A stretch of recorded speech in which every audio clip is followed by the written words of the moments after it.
Hello, guten Morgen. May shooting na naman ako for today's video.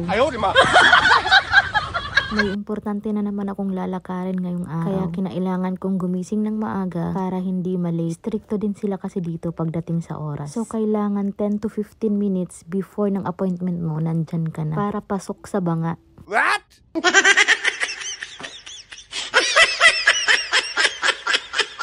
Mababago talaga ang oras mo pag andito ka sa Germany. Kasi dyan sa Pilipinas, sanay tayo ng Filipino time. Agoy! Sa totoo lang naman, di ba?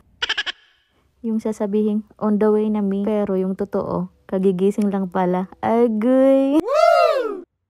So dito nga pala ay nakarating na ako. Napaaga ako ng 1 oras. Kaya ang ginawa ko, tumambay muna ako sa malapit na park. Gusto ko sanang magmuni-muni dito. Kaso nadidistract ako sa mga taong dumadaan. Ang dami mong alam, Jai.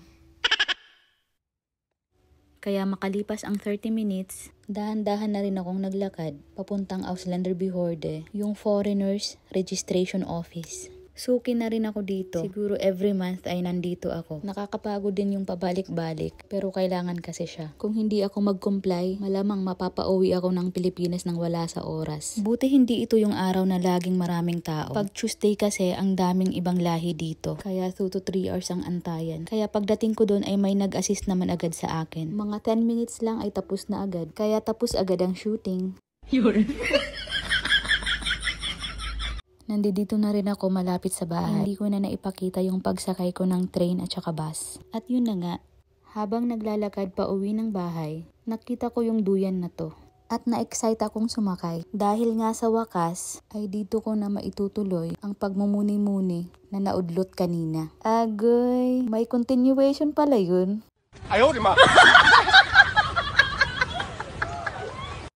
At ayan na nga, sumakit na naman. Nag-try lang naman kung okay na. Ang kulit mo, Jai. Kaya that's all for today's video. Thanks for watching. Bye-bye.